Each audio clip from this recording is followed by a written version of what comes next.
Hello, my name's Chris Lowe. It's a great pleasure to be with you at the Bode Electrons conference. Quite an honour and a real privilege to think about music. So what I want to present on is music, mood, healing and flourishing, perspectives from long-time fieldwork with the sound.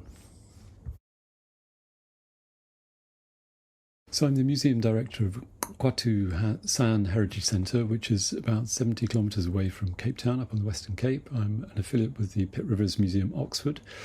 I did my DPhil in Oxford, which is when I started working on sound material I began in 1999.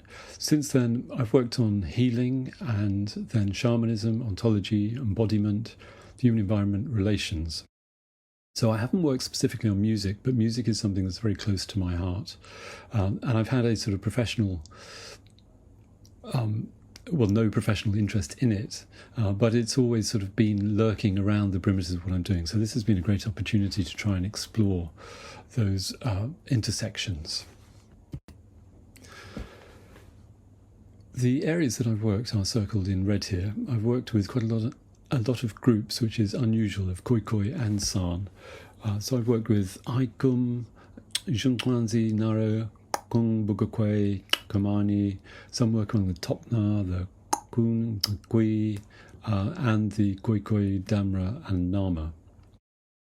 The topics I'd like to cover today are really just putting music into different contexts, where it's found today, throwing up ideas of perhaps how it's changed, how it's not, then a crash course in San ontology, music as power, music and group flourishing, ideas of music being strong, playing music nicely, and then wrapping things up with a conclusion. So I'd just like to talk about how I've experienced music in San communities. It's very unusual to find people sitting around playing music in a sort of practicing sense or performing amongst themselves, unless there are dance competitions. These are very popular. And there's a prevalence of rap music amongst the young, rap and hip-hop music, I suppose. And there's obviously the singing and dancing, which is done in healing settings. But this is also increasingly now really done for tourists, although there are people who spontaneously, obviously, have fun healing, rather playing music and dancing. One of the most striking things is going into a room at Kwatu and finding some of the young people working on computers, and they're working with complicated software and they're composing songs, and these tend to be sort of rap and hip-hop. Some of the other people at Kwatu, they work with people who visit us and produce hybrid music. So there's a real currency of wanting to perform, and this is a shift, or introduce your market into, or rather introduce your music into a market. So mobile phones, school performances, dance competitions, social media platforms. This is a changing contest of sound music. This guy on the left here, Frankie, for instance, he was from Bobwata National Park. He wouldn't associate Bobwata with rap music, perhaps, but he says he has a friend who lives outside Bobwata National Park, has a recording studio in his garage. He goes there, and Frankie obviously is very skilled at editing and has ambitions of having some success. So here's an example of another intern that we had at Kwatu and the sort of music he was producing.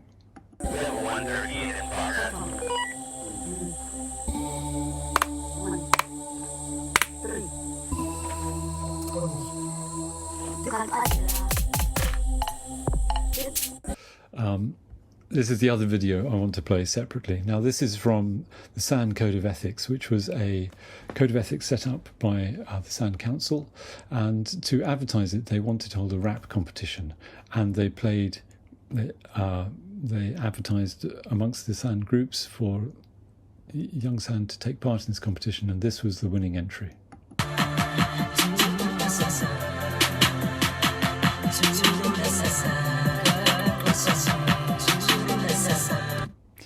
So just some examples really of what's happening in certain communities amongst the San at the moment. But at the same time, there are other things going on in communities. This is only one side of community life.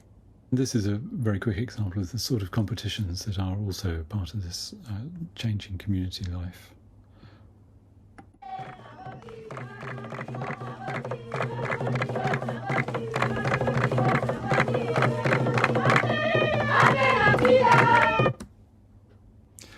And here I'd just like to play a bit of a medley of the other side of community music.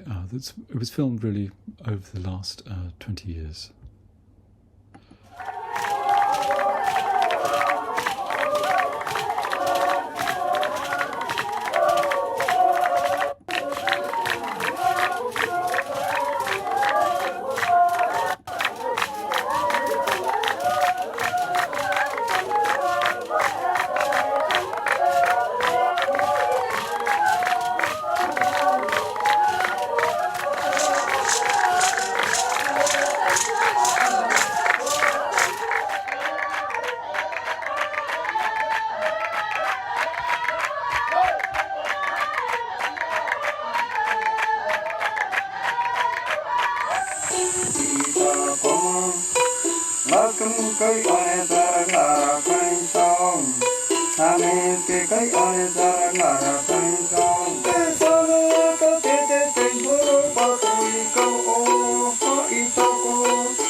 It's my gift from God.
So it just throws up a few questions about modernity, pluralism, change.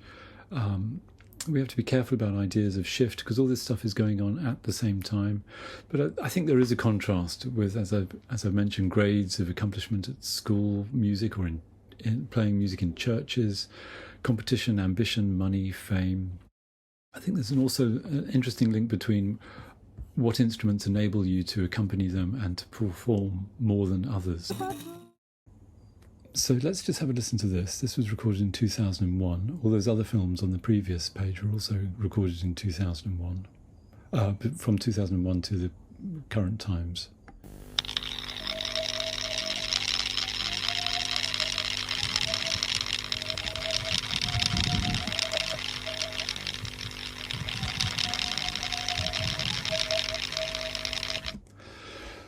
So bows, there's no evidence for bows and arrows stretching back into the archaeological record because things disintegrate, they biodegrade.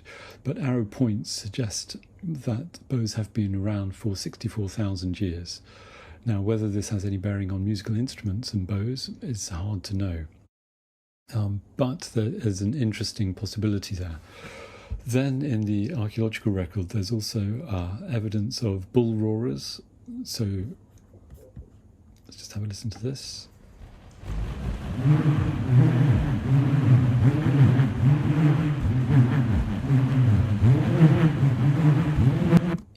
These are currently used in male initiation ceremonies. As an older man will hide in the dark and young boys will be running past and they'll hear this and it will be a frightening sound. So these have been found in contexts stretching back to possibly 9,500 years. And similarly, the vur, so this thing that you can see at the front here, and it spins and you pull the thing apart, it goes vur. So this has been found, they think, possibly 4,800 years ago, one example of this. So it's an interesting idea of is this music, are these sounds, how were they used in the past? But there are a certain sort of quality of sound, and they take a certain sort of action, they take a certain sort of engagement with materials that are found lying around in ancient and recent contexts. Thinking about the past again, in rock art, we have rock art very hard to date, somewhere between 200 to 2,000 years old, that shows this bow with a sounding vessel at the bottom. And this picture here was taken in the 1950s. So very, very similar. Interesting ideas of continuity, and interesting ideas of continuity in the technology between a bow from a painting, again, possibly thousands of years old, and this bow here. Similar sizes because they're made with similar bushes, they have similar poisons on the arrow, similar body movements used to draw the bow. I think this applies to music as well. Similar technologies, similar ways of sitting, similar ways of moving your body to interact with these things, and how these organic things lying around you and your relationship with them influences the sort of music you make.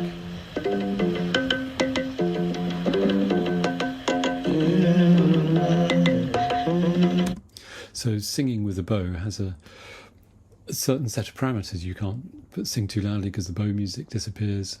The bow is naturally quite a quiet instrument. Depending on whether it's in your mouth or not, you can't sing at all. So here's rock art of a healing dance. So this is the other context of music that's extremely significant. So this, again, could be a few thousand years old. There's a healing dance from the 1960s, I think, probably, or 1950s. And this is just a copy from the one from the left. So there's someone in the middle. This is the healer. They're pulling sickness out of the person. So they've been dancing. They've summoned up the healing energy, put their hands on, and they're pulling the sickness out.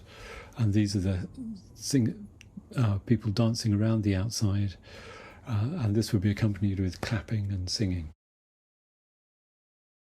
And this is just like is found to this day. And one of the instruments that's really important in this context is rattles around ankles. And this is really significant, I think, because it takes a certain sort of body movement to produce these sounds. And this body movement has great significance to how music opens people up, how they react with music as something that brings in information and ideas. I'll come back to this point. So thinking about the ontology, we have to think about music in the bigger context. Am I wrong to think that there's something mellow and harmonious about the bow? Maybe. There's certainly something quiet about it. So this suggests some sorts of relationships in a community. It's interesting that the San don't have any sort of loud war dances or anything. A lot of things are quiet, except the healing, where things have to really rev up and things have to happen. But the quiet things make things happen as well. It creates a harmony over the community, or it readjusts the spirit so that people fit in. If you don't fit in your community and the mood is wrong and the feeling is wrong, that's when things go really pear-shaped. I think it's interesting with the drum. The drum doesn't feature a lot, although it's probably something that has been around for a very long while. That sort of jarring of the drum, it has a very specific place that probably fits in more with healing than with sort of leisure. I think there's also another thing. We have to be careful not to think of the bow and bow music as ancient and simple. In technical context, the bow is perfect for achieving what the San need. It takes a little while to make it. It's highly effective. It can be replaced readily. It's light and can be carried easily. Their music made with bows as well, it fits its context. That's the point. It's not simple. So this idea of mood and feeling, it makes things happen. It makes a community work at a personal and a group level. If you wake up and you can't go hunting because you're in the wrong headspace, maybe music calms you down. So it's like a power that moves across the community, creating harmony or creating discord. And that power sits within wider ideas of breath, wind, smell, invisible arrows. These are all ideas that are linked in San thinking. It all comes down to the idea that when we're born, we're given the breath of life from God. And that breath is a sort of generic breath that determines whether you're a person or an animal, but it also has specific breaths, so that's your personality. You can think of these as sort of gifts that live inside you, or as wind or smell. And these particular gifts, they enable you to do things like to dance or to play an instrument or to be a good hunter. But they're also your smell. So if you're a good healer, strong healer, and you smell strongly, you can take the sweat from under your armpits and you can rub it on another healer, and you'll transfer your sweat, your essence, your wind to the other person. And in that context, it's often described as invisible arrows. So music sits somewhere in this nexus of moving smell and wind between people and between the natural world.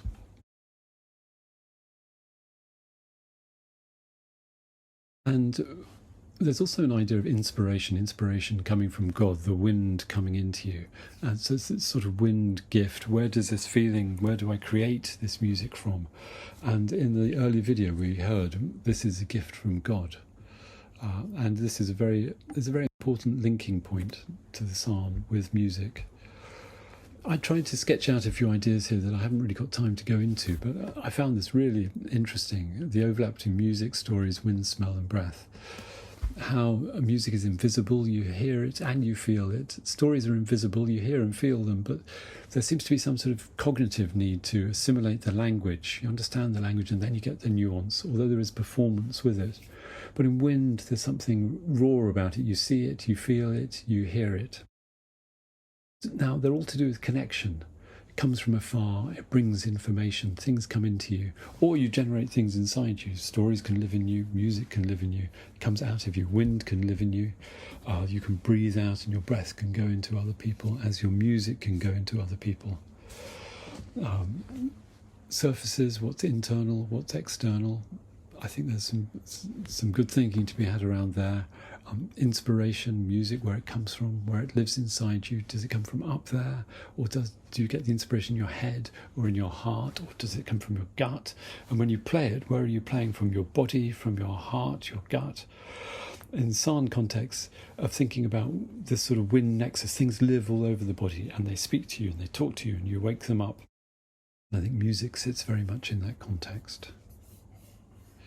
So I put together just a few little diagrams to try and explain this.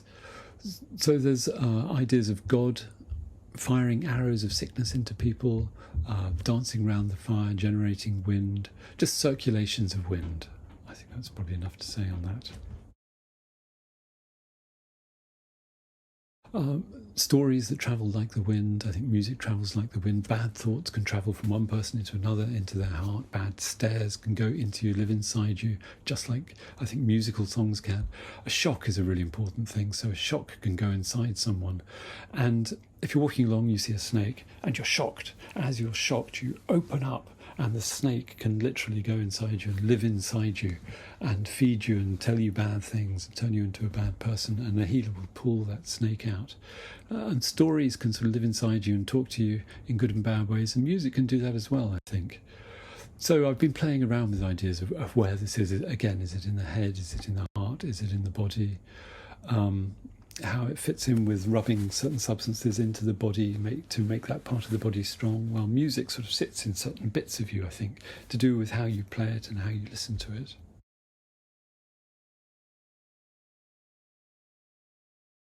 In the healing dance, the music is all about opening people up. So you're stimulated, you're being hyper-stimulated, and as you're hyper-stimulated, you hear voices coming into you. And this opening up is really important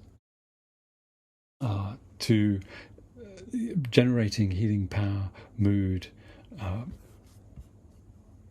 there's something I'd just like to play here briefly.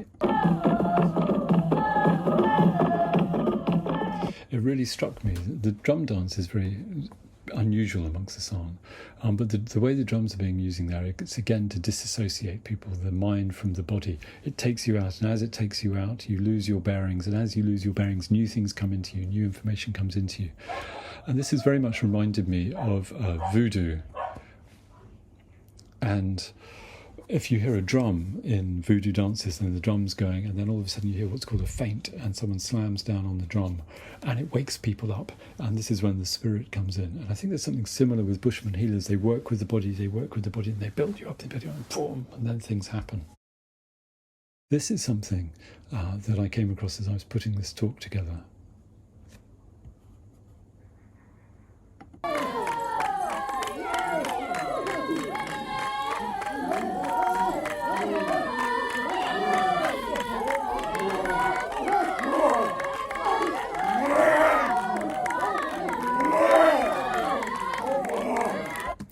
And that was a healing session that I was involved in. And it went on for about 3 hours, I suppose, a bit more. I don't remember that noise at all. I've never heard that before. And I've watched the recordings and I've listened to it. It's very strange. But it's in the context of healers turning into lions, transformation.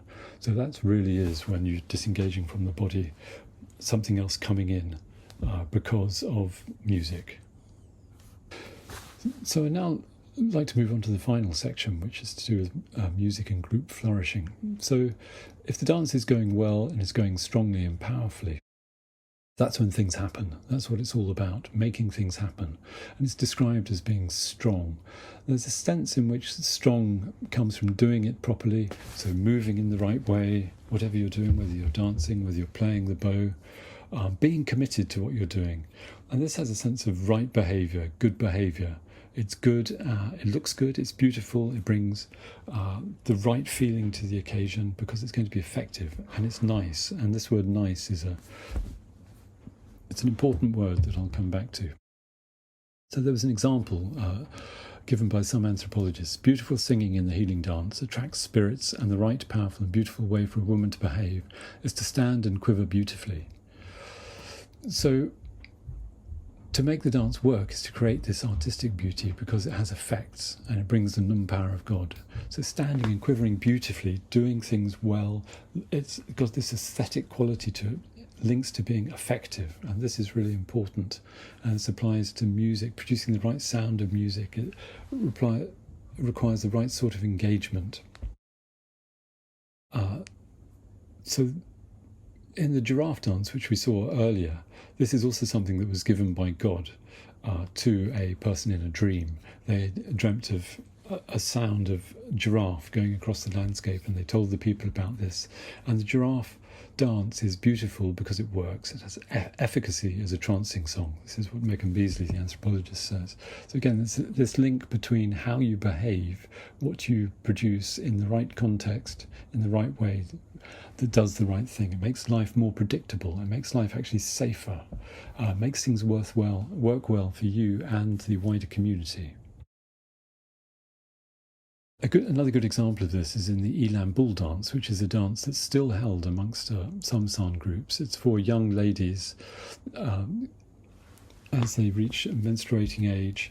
And it's a dance to really introduce them to the world, to promise fertility, fat, plenty, and a good life. And the anthropologist Lorna Marshall writes, one woman made the sound of eland footfalls by clinking 2 metal ankle ornaments together. We were told that this sound not only represented eland footfalls, but would make the menstruating girl hear nicely, so that when the girl would be asked to do something such as to fetch water from the hole, she'd respond. So hearing nicely it's a quality of being where you are receptive to those around you and you behave in accordance with what works or is accepted as working in that community, and it all produces the right results. So you grow, you have food, the rain falls, things become green, the animals come, and you live happily. And it stretches to everything you do, from walking nicely, and it's linked into this whole relationship with ancestors. So one elderly San person said to me, if you swing your arms when you walk, the ancestors can shoot you with the arrows. So he's saying, don't swing your arms when you walk. Walk properly, walk nicely. You will walk safely then, with respect. This word nicely is really important. Walking nicely would work. It's a word that crops up in so many contexts across translators working with the San. And it's found, for instance, in specimens of Bushman folklore 35 times, thinking nicely, looking nicely, being clever. So I'd just like to concentrate a little bit on this word nicely, because I think it has bearing on how music sits within the community of the San. So making ankle rattles nicely. So this is some writing from 1878 quoting a Bushman who said that if the women make these ankle rattles nicely, then the men will be able to dance nicely, and then that will be effective and the dance will work. But it all goes into the quality of what you're doing, how much effort, how beautiful, in fact, your actions would be, how well they'd be performed. I think the best way I could explain this is in terms of fire. If you imagine some bushmen going off, they're hunting, they've been hunting all day, it's blaring heat through the day, then it starts to get cold, they're really tired, they're very far from the village, maybe it's their second night, the night's falling, they've got nothing except what they're carrying, which is virtually what you see in this picture. Bows, arrows, maybe a knife, and a fire starting kit. They've got to light fire. There are predators around, there are lions around. They've got to gather that firewood, gather the kindling, get the kindling just right. They've got to produce their fire sticks. They've got to commit themselves to the process. If they start making that fire and it doesn't work the first time, the chances of them getting that fire to work the second time are slim. They have to bring all they've got to bear on it. They have to work with the ancestors. They work together as a team. They invest everything into it, and the flames will work. They've brought it out. They've done things properly. They're working with the world beautifully. If they're in the wrong mood, they have the wrong feeling, they get angry and cross, the whole thing breaks. It doesn't work. They try it again. They panic. The lions come. It's all over. I think music sits in that context of working with these valences, these forces across the environment between people to get good outcomes or bad outcomes, depending how you want to frame your music. So in conclusion, I think it's too simple to equate the bow with, and the other traditional instruments that we've seen, with the sort of ontology and relationships with the world that I've just been describing, with wind and smell and animal relationships. We shouldn't see this as ancient, essential, in some sort of fundamental pre-disenchantment world that the Bushmen still live in. Because if we think about rap musicians, for instance, they're inspired. Many would point to a role of God. They feel things in their body. They work with the community. But there is a difference. And I think the difference, if we're looking at shifting nuances of music and roles, is this relationship with performance, with mobile phones, fame, success, money, authority, being a better musician than someone else, leading church or bands, putting people forwards in ways that are not typical in an egalitarian world. I think there's also a real transition between people who have a relationship with quiet spaces and instruments that are closely related to the organic environment that feeds them. They're from that organic environment. There's something about behaving properly with oneself, the group and the world, doing things nicely with commitment to bring harmony, that are ingredients we're all familiar with, but there's a real prominence of these values and behaviours in traditional San environments that highlight what sort of choices we have. And ultimately, thinking through music anchors us in shared experiences, linking the body, mind, spirit, or inspiration and the environment. And on that note, I would like to end it. Thank you very much. Chris, thank you. Thank you for a magnificent, much too short visit to Bird Electrons. This is incredible stuff. I don't see any questions in the chat. Would you mind terribly if I just posed one or two quickly and we see how it goes? I'm interested in your views on cultural universals. I find that,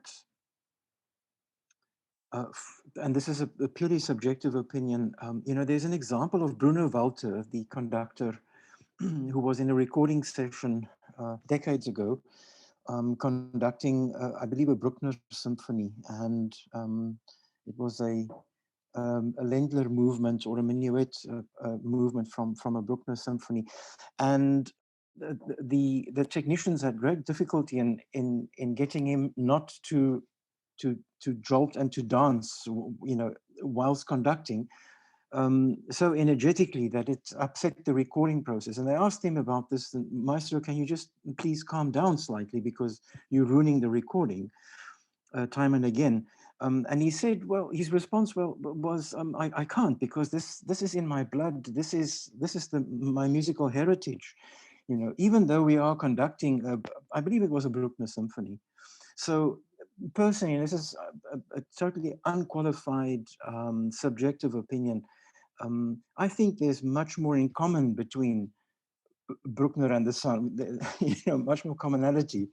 Do you agree with that at all, or do you think this is a wrong way of thinking about music in the Sun? I think first of all, if I may say, Theo, just thanks very much indeed for letting me contribute to this festival. It's been so stimulating for me actually to have time to think about this connection that I hadn't made before. And I'm sorry that some of the sound was a bit funny in the video, the music clips and so forth. But I think what the point you're asking, my starting point for this is biology, I suppose, with my background. Yes. I don't know if I mentioned I was an osteopath and acupuncturist before I switched. So I've always veered towards a universal starting point based in biology. There are certain things that we can't escape. And I would absolutely think that what I have to say of the San has profound pertinence to all of us. And those relationships with music, if in the anthropology and archaeology literature, it's all to do with creation of the human brain, linked to perhaps, some scholars argue it's linked to dancing first of all, and music actually changed human sociality, I suppose. Yes. So it had an evolutionary role. Yeah. Now, obviously it's that complicated weave of biology and culture that always crops up. But absolutely, I think the things I was talking about, music living inside us and in different bits of us, I think they're questions that every musician surely has asked themselves, maybe, or certainly felt. I just, as a last point, I often think about writing as well. And writing, when you're writing, different people some people hear voices inside them and some people don't. And this has actually become something that's become very popular. Yes. I've noticed there was some research that sort of became a bit of a meme. But literally, some people do hear a voice talking and some people don't hear a voice talking. And similarly, when I'm writing, I physically feel myself looking for the words. And I actually, and a lot of writers do this, and a lot of scientists talk about how something comes into them. Does it come into them, and you find yourself physically getting tense, waiting for something to happen. Yes. And I think with music, that's actually maybe a faster process. I'd never thought about this before, but you've broken down that barrier of access. So you're not sort of waiting for that word to come. It's got to come now, because that's the flow. If it doesn't come now, then you're not flowing maybe as a musician. I don't know, that's probably taking it too far, but certainly universal is very important. We share much more than actually divides us. My next question has to do with commercialization and contemporary society, and the impact specifically of technology on music making. I'm very fascinated by the potential that technologies have to influence in my opinion, very positive ways, the way in which musical cultures develop. What have you observed in terms of young people working in the studio, recording, creating maybe popular music styles? What have you observed in terms of the impact of this on the musical life, the repertoire, the older repertoire? Has it, in your opinion, been a positive exchange between tradition and contemporary society, technologically driven society, or are you more perhaps more skeptic about the potential here for interesting stuff to happen? Oh, that's a really interesting question. I think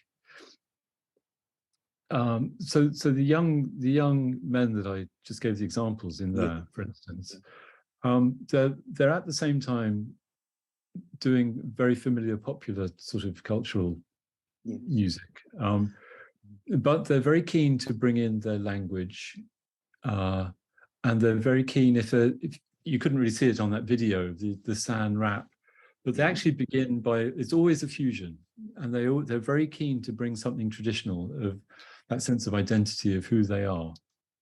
I think what's perhaps interesting is they bring in, thinking a little bit more widely beyond just the young men, they bring in the singing, and they will bring in clapping, as in those musical performances and competitions. But I don't think they're bringing in anything else, which is really interesting. So a bow, even, well, thumb pianos, yes, but probably not voluntarily. I think that's when people will come over and they want to do some work with the psalm, hybrid musicians, and it can be, thumb pianos can be very melodic, very easily, more easily perhaps than a bow or something. So so people do work with that, but the quieter instruments, I've never seen a young son person play them. I see. In fact, I haven't seen very many young son playing thumb pianos either, which is also interesting. Right. Sorry, did I say enough there? No, my mind is clicking away. This is so interesting, you know.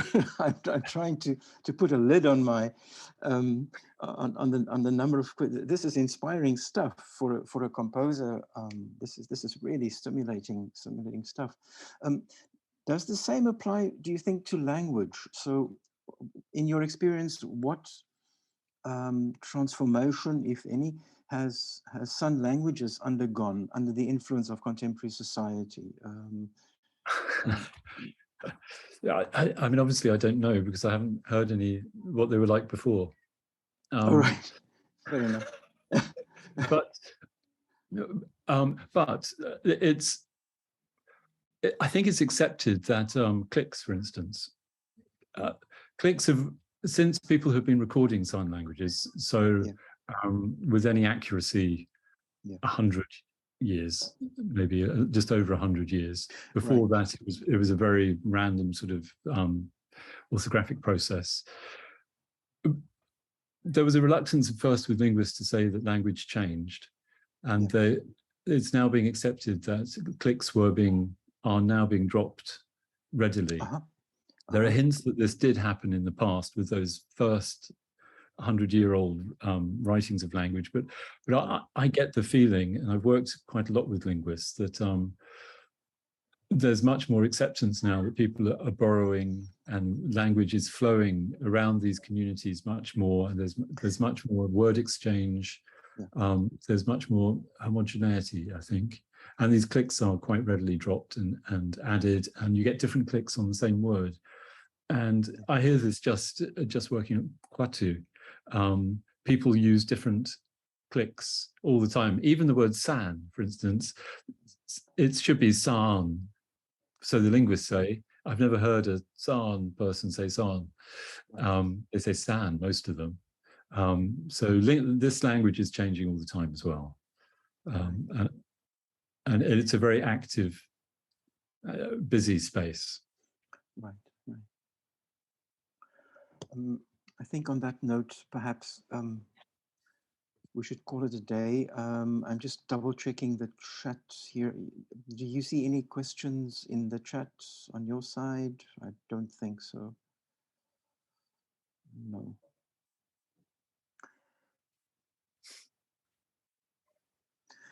Chris, thank you once again, and I do hope that we can we can take up where we're leaving off here. This to me feels like a first conversation, and I'd very much like to continue this. Thank you so much. Well, thank you very much. And if anyone would like to contact me and ask any questions, then I'm obviously very happy if you share my email, or it was mentioned, I think, on the first slide. It's been a real pleasure. Thank you. Thank you. Bye. Okay.